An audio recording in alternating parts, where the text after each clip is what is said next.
berarti. Tapi ketika kita semuanya bisa terbangun, alhamdulillah bukan hanya sekedar bangun, tapi kita kemudian beraktivitas dengan segala kemudahannya, maka kita harus sadari bersama-sama ini adalah rahmat Allah Subhanahu wa taala. Wa rahmati wasi'at kulla syai'. Tidak terkecuali hadirin rahimakumullah, rahmat Allah bukan hanya khusus untuk hamba-hambanya yang taat. Jadi Allah Subhanahu wa taala itu Rabb segala makhluk. Segala makhluk, baik itu manusia yang taat, bahkan yang maksiat sekalipun hadirin rahimakumullah, Allah berikan kepada mereka semuanya jaminan, entah itu rizki atau yang lainnya. Karena Allah itu adalah Rabb segala makhluk. Manusia yang taat Tuhannya siapa? Allah Subhanahu wa taala. Bahkan manusia yang maksiat, ahli maksiat sekalipun, Rabb mereka adalah Allah Azza wa Jalla. Jadi hadirin yang semoga dirahmati Allah Subhanahu wa taala, begitu sayangnya Allah kepada kita. Bahkan Allah menciptakan kita tujuannya adalah untuk memberikan rahmat untuk kita semuanya. Tidak ada yang lebih sayang kepada kita melainkan Allah Subhanahu wa taala. Kita ini kan mungkin mencintai diri kita sendiri. Bahkan orang tua, bapak atau ibu, itu sangat cinta dan sangat sayang kepada putra-putrinya. Itu sudah menjadi sebuah sunatullah ya. Tapi di atas itu semuanya ada Rabb, ada Allah Subhanahu wa taala yang Rahman, yang Rahim, yang Latif, yang Rauf bi ibadihi kepada hamba-hambanya. Itu kita semuanya hadirin yang semoga dirahmati Allah Subhanahu wa taala. Orang yang taat mendapatkan rahmat Allah Subhanahu wa taala. Bahkan di antara hamba-hamba Allah yang juga mendapatkan rahmatnya adalah orang-orang yang ahli apa jemaah? Ahli maksiat. Yang hidupnya itu habis hanya untuk berbuat maksiat. Yang hidupnya itu habis hanya untuk melakukan dosa-dosa, perbuatan yang dilarang Allah Subhanahu wa taala. Mungkin kalau dia ditanya, dia tidak akan ingat kapan terakhir kali beribadah kepada Allah. Yang diingat hanyalah maksiat, yang diingat hanya maksiat, bertemu dengan teman-teman yang sama-sama juga memiliki keinginan dan motif yang sama, yaitu jauh dari Allah Subhanahu wa taala. Sampai lupa ini hadirin. Tapi Allah Subhanahu wa taala punya kehendak. Kapan seseorang yang ahli maksiat itu punya titik balik dan taubat kepada Allah Subhanahu wa taala. Nabi Shallallahu alaihi wasallam yang sama-sama kita mengakui bahwa beliau adalah uswah hasanah kita semuanya. Beliau saja sehari bertobat berapa kali hadirin? Dalam riwayat disebutkan beristighfar 70 kali. Dalam riwayat disebutkan beristighfar dan bertobat kepada Allah sebanyak 100 kali. Kita ini yang bukan nabi, kita bukan rasul, kita nggak tahu bagaimana nanti ke depannya. Seharusnya kita juga meneladani rasul dan nabi kita Shallallahu alaihi wasallam. Mari kita semuanya perbanyak untuk beristighfar dan bertobat kepada Allah Subhanahu wa taala. Tadi sudah disampaikan oleh imam hari ini atau pagi hari ini insyaallah kita akan sama-sama belajar untuk meneladani kisah terbaik dari salah satu ulama kita yang dulunya juga memiliki masa lalu yang kurang baik, tapi kemudian bertobat kepada Allah Subhanahu wa taala. Yaitu seorang ulama tabi'in yang bernama Al-Fudail bin Iyad. Al-Fudail bin Iyad.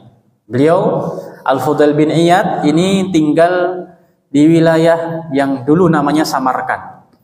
Samarkand ini sekarang sudah masuk wilayah Iran ya jemaah ya, di wilayah Iran. Al-Fudail bin Iyad terlahir dan tumbuh dewasa sampai usia kurang lebih 40 tahun bukan menjadi ahli ibadah. Hidupnya dihabiskan untuk bermaksiat kepada Allah Subhanahu wa taala. Hidupnya dihabiskan untuk menjadi syatir, lis, sariq. Jadi beliau ini qati'ut thariq jamaah. Beliau ini termasuk orang-orang yang kerjaannya itu nakut-nakutin manusia. Kerjaannya itu kalau di Jogja mungkin namanya begal ya Pak. Klitih nggih, klitih. Namanya klitih. Jadi suka merampok. Dan bikin orang itu, manusia saat itu, masyarakat di zaman itu, di tempat beliau itu takut. Ya kalau sudah dengar nama Al-Fudail bin Iyad, itu pasti pikirannya langsung apa? Takut. Karena apa? Takut nanti dirampok atau dipalak atau yang lainnya. Itu menjadi sebuah identitas yang melekat kepada Al-Fudail bin Iyad. Hidupnya siang malam hanya untuk menakut-nakuti manusia. Hidupnya itu adalah untuk mencuri, hidupnya untuk merampok. Itu adalah seorang Al-Fudail bin Iyad. Tapi hadirin rahimakumullah, siapa yang menyangka manusia yang dulunya itu ahli maksiat kemudian Allah balikkan hidupnya menjadi ahli ta'ah? Siapa yang menyangka orang yang dulunya itu ahlu ta'ah, termasuk ahli ketaatan, mereka ini dulu rajin sholat, mereka ini rajin siyam, sedekah dan ibadah lainnya, tapi kemudian Allah balikkan hatinya karena tidak bersyukur kepada Allah atau meremehkan orang lain, sehingga ahli ta'ah tadi menjadi ahli maksiat. Siapa yang menjamin itu semuanya, jemaah? Oleh karena itu dalam sebuah hadis yang diriwayatkan oleh Abdullah bin Mas'ud, Nabi Muhammad SAW pernah bersabda yang artinya bahwa ada seseorang yang itu kita rasa ini kayaknya sudah jadi ahli surga, ini rajin ibadah, bahkan kita mungkin merasa minder dari orang tersebut, kalah. Tapi ternyata di akhir hayatnya orang tersebut Allah tutup kehidupannya dengan su'ul khotimah, padahal selama hidupnya kita rasa ini kayaknya sudah dikit lagi itu masuk surga. Tapi Allah yang lebih tahu apa yang menjadi niat dari orang tersebut beribadah kepada Allah Subhanahu wa taala. Allah bisa balikkan itu semuanya, hadirin rahimakumullah. Sebaliknya Nabi juga melanjutkan ceritanya, melanjutkan hadisnya, ada orang yang hidupnya itu habis dengan maksiat. Bahkan mungkin tidak beriman kepada Allah Subhanahu wa taala. Tapi beberapa saat sebelum wafat Allah tutup hidupnya dengan husnul khotimah. Kita tadi sudah merasa ini kayaknya kalau mati ini orang sudah neraka. Tapi ternyata subhanallah, Allah Subhanahu wa taala selamatkan orang tersebut di detik-detik terakhir sebelum beliau wafat. Siapa yang menjamin itu, jemaah? Allah Subhanahu wa taala. Kita tidak tahu apakah saat seseorang hari ini itu rajin beribadah, ini masih bisa dibawa sampai akhir hayat nanti. Allahu a'lam. Ini menjadi sebuah rahasia bagi kita semuanya. Tidak ada yang menjamin orang kalau hidupnya itu ahli ibadah sampai wafat pun juga ahli ibadah. Oleh karena itu hadirin yang semoga dirahmati Allah Subhanahu wa taala, ada sebuah perkataan yang dituliskan oleh Sa'di dalam salah satu dalam tafsirnya Taisir Al-Karimir Rahman, ketika beliau menafsirkan firman Allah Subhanahu wa taala, ya ayyuhalladzina amanu taqullaha haqqa tuqatih wa la tamutunna illa wa antum muslimun, wa la tamutunna illa wa antum muslimun. Di tafsir tersebut beliau mengatakan, man 'asha 'ala syai'in mata 'alaihi. Siapa yang memiliki kebiasaan hidup dengan kebiasaan yang baik, maka dia pun juga akan mati dalam keadaan tersebut. Sebaliknya, siapa kalau yang hidupnya itu selalu berbuat maksiat kepada Allah Subhanahu wa taala, maka dikhawatirkan nanti di akhir hayatnya pun dia akan melakukan maksiat tersebut. Maka jamaah rahimakumullah, setiap hari kita harus minta hidayah dari Allah Subhanahu wa taala. Tadi di salat subuh pun kita juga minta dua kali jamaah, ihdinas siratal mustaqim. Kalau kita setiap hari salat wajib, berarti kita 17 kali memohon hidayah dari Allah Subhanahu wa taala. Terus kita memohon hidayah, tidak ada yang tahu apa yang menjadi akhir dari kehidupan kita semuanya. Mari semuanya kita sama-sama belajar dari Al-Fudail bin Iyad yang dulunya adalah seorang perampok, seorang begal di sebuah wilayah antara Abi Ward dan Sarkhos. Ini di Khurasan, di wilayah namanya Khurasan, yang itu sehari ini masuk di wilayah Iran.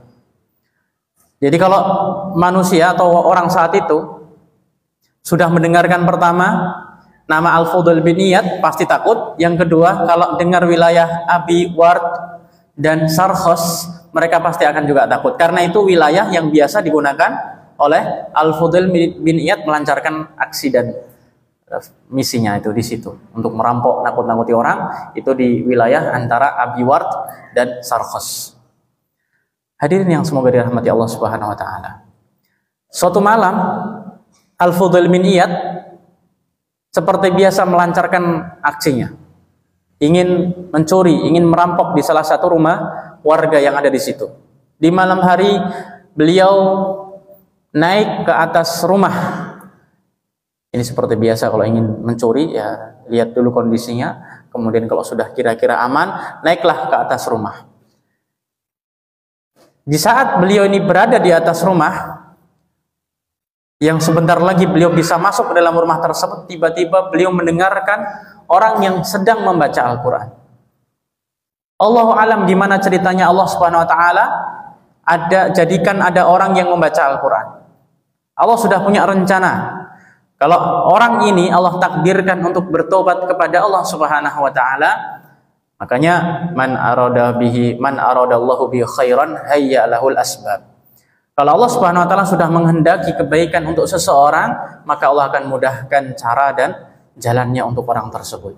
Allah sudah takdirkan orang ini untuk menjadi orang yang bertobat meskipun hidupnya itu habis untuk berbuat fujur, ya berbuat maksiat.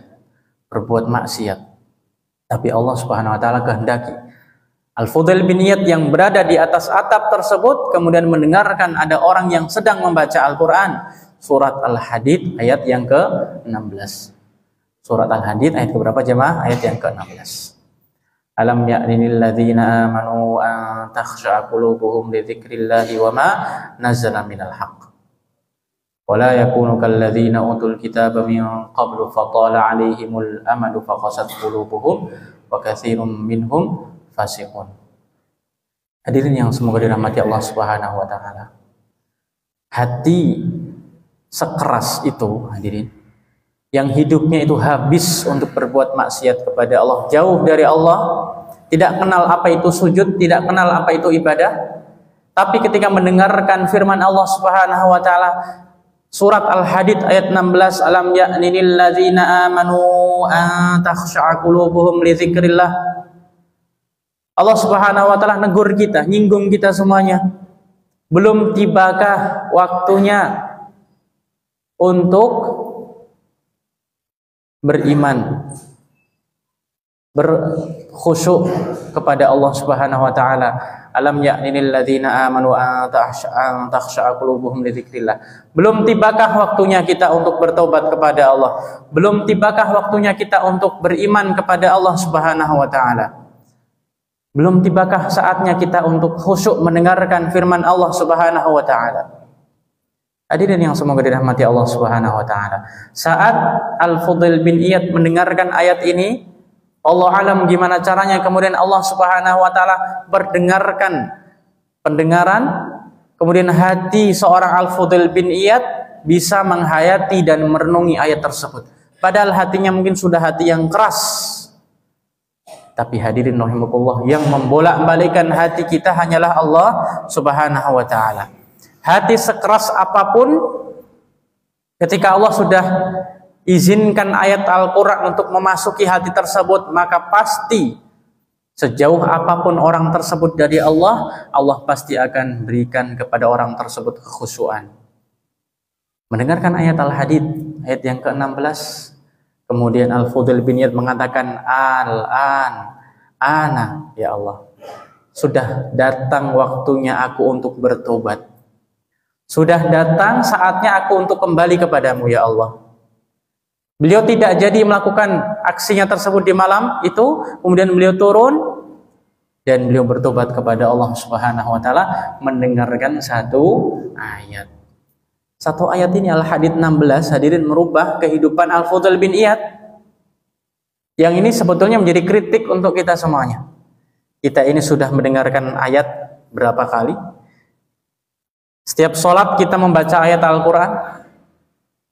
Kalaupun kita bukan yang membaca, mungkin kita mendengarkan orang lain membaca Al-Quran. Berapa hadis Nabi SAW yang sudah pernah kita dengarkan, baik itu saat kita sedang menghadiri pengajian ataupun kita sedang menghadiri khutbah Jum'ah misalnya.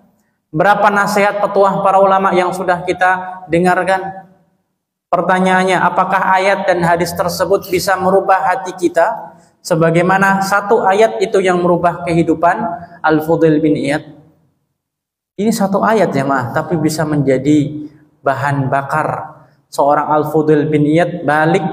Ini menjadi titik balik seorang Al-Fudail bin Iyad. Dulunya sebagai seorang lis, orang pencuri, tapi kemudian berikrar untuk bertobat kepada Allah Subhanahu wa taala saat mendengarkan ayat Al-Qur'an surat Al-Hadid ayat 16, alam ya'nil ladzina amanu an takhsha'a qulubuhum li dzikrillah. Belumkah tibanya waktu untuk bertobat kepada Allah? Kemudian Al-Fudail bin Iyad mendengarkan satu ayat itu, bertobat kepada Allah Subhanahu wa taala. Sebagai gantinya hadirin rahimahullah, karena beliau selama ini berbuat maksiat, beliau kemudian bernazar. Apa nazarnya? Beliau bernazar untuk menghabiskan usianya di Haramain, di Mekah maupun Madinah. Jadi dulunya di wilayah yang mungkin itu kurang baik, di masyarakat yang di situ mayoritasnya adalah ahli maksiat, beliau kemudian memutuskan untuk kemana jemaah? Ke Haramain. Dulunya dikenal sebagai lis, pencuri, kemudian beliau bertobat dan dikenal sebagai Abidul Haramain, ahli ibadahnya dua kota suci jemaah, itu Makkah dan Madinah. Dulunya dikenal sebagai orang yang suka nakut-nakutin. Jadi kalau dengar nama Al-Fudail bin Iyad, itu pasti mereka, manusia saat itu, pasti takut. Tapi setelah bertobat, apa yang terjadi? Al-Fudail bin Iyad menjadi salah satu marji', rujukan para ulama. Beliau menjadi salah satu alim di antara para ulama Islam. Disebutkan nama beliau dalam buku-buku para ulama, disebutkan aqwal beliau, perkataan-perkataan beliau dan lain sebagainya. Padahal dulunya apa jamaah? Orang yang suka merampok, orang yang suka mencuri. Tapi beliau bertobat kepada Allah Subhanahu wa taala. Beliau meninggalkan kampung halamannya untuk pergi ke Haramain. Karena mungkin hadirin rahimakumullah, di antara cara kita bertobat kepada Allah Subhanahu wa taala adalah kita meninggalkan kebiasaan-kebiasaan kita yang terdahulu, atau kita meninggalkan wilayah kita karena kalau memang kita tidak bisa istiqomah. Meninggalkan, mungkin kita punya teman yang buruk selalu ngajak kita bermaksiat, kita harus berusaha wahjurhum hajawan jamilah. Kita meninggalkan tapi dengan cara yang baik. Bukan dengan memaki-maki, bukan dengan menyakiti dan lain sebagainya. Tapi kita tinggalkan, mungkin kita punya circle yang kurang baik, kita tinggalkan, kita cari komunitas-komunitas jamaah-jamaah yang solih dan solihah, sehingga kita pun juga dimudahkan untuk bertobat kepada Allah Subhanahu wa taala. Ini Al-Fudail bin Iyad hadirin rahimakumullah. Mendengarkan satu ayat. Makanya hadirin yang semoga dirahmati Allah Subhanahu wa taala, kita ini nggak tahu ya dengan cara apa Allah Subhanahu wa taala akan berikan hidayah kepada saudara-saudara kita. Makanya kalau kita hadirin membaca Al-Qur'an misalnya, bisa jadi ketika hadirin membaca Al-Qur'an, di sampingnya itu ada orang yang sedang punya masalah hadirin. Di sampingnya lagi ada orang yang sedang bingung. Tiba-tiba kok mendengarkan ayat yang dibaca oleh panjenengan. Bisa jadi orang tersebut mendapatkan hidayah. Ada orang yang masuk masjid nggak tahu mau ngapain, yang penting duduk aja. Mendengarkan bapak ibu membaca Al-Quran, kok enak ya rasanya.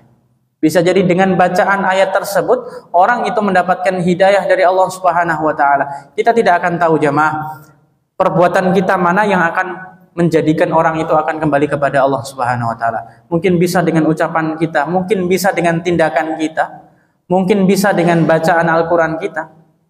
Allahu a'lam. Maka di antara doa yang perlu kita sampaikan kepada Allah SWT adalah Allahumma hdina wahdi bina. Allahumma hdina wahdi bina. Ya Allah, berikanlah petunjuk kepada kami dan berikanlah petunjuk kepada orang lain melalui kami. Allahumma hdina wahdi bina, Allahumma ja'alna hudatan muhtadi dan lain sebagainya. Hadirin rahimakumullah, kita ingin berusaha seperti dikatakan oleh Nabi Muhammad SAW, la an yahdiyallahu bika rajulan wahidan khairun laka min humrin na'am. Kalau seandainya ada orang ya yang mendapatkan hidayah karena sebab kita, maksudnya orang itu mungkin kita nasihati kemudian orang itu bertobat kepada Allah Subhanahu wa taala, maka Nabi mengatakan khairun min humrin na'am, itu lebih baik daripada unta merah.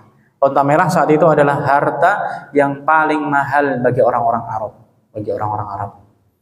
Jadi ketika seseorang itu bisa memberikan hidayah, artinya maksud di sini bukan memberikan hidayah, tapi mengajak orang lain untuk bertobat kepada Allah, untuk mengenal Allah Subhanahu wa taala, maka di situ kata Nabi SAW, khairun laka min humrin na'am, itu lebih baik daripada dunia. Al-Fudhail bin Iyad. Hidupnya dihabiskan di Haramain, tanah Makkah dan tanah Madinah. Dari yang dulunya itu ahli maksiat. Bapak Ibu, para hadirin yang dimuliakan Allah Subhanahu wa taala, dari sini ada banyak sekali pelajaran yang bisa kita petik.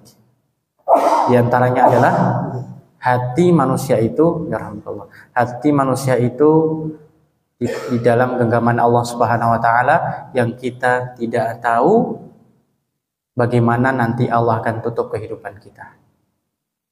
Maka marilah selalu kita memohon kepada Allah agar Allah teguhkan hati kita dengan doa yang sering dibaca oleh Nabi Muhammad SAW, ya muqallibal qulub tsabbit qalbi ala dinika. Kemudian yang kedua, jangan pernah bosan ya untuk mengharapkan rahmat Allah Subhanahu wa taala. Bahkan kalau kita pun ahli maksiat dan kita pun sangat sering berbuat dosa, sebab manusia itu tidak ada yang suci kecuali para nabi dan rasul yang mereka itu maksum. Tapi kalau kita manusia biasa, pasti kita akan selalu berbuat salah. Nah, ketika kita semuanya ini sadar kesalahan-kesalahan kita menumpuk banyak, ingat sabda Nabi Muhammad SAW, yaitu adalah hadis qudsi. Seandainya dosa-dosa kita itu lau balaghat dzunubu ka'ananas sama, seandainya dosa-dosa kita itu membumbung tinggi sampai ke atas langit sana, sampai ke awan, kemudian kita bertobat, beristighfar kepada Allah Subhanahu wa taala, maka Allah Azza wa Jalla akan ampuni kita. Bahkan dalam hadis tersebut, la ubali, Allah tidak peduli berapa banyak dosa kita. Sejauh apapun kita dari Allah Subhanahu wa taala, maka dengan selangkah kita bertobat kepada Allah, Allah akan terima satu langkah itu, jemaah.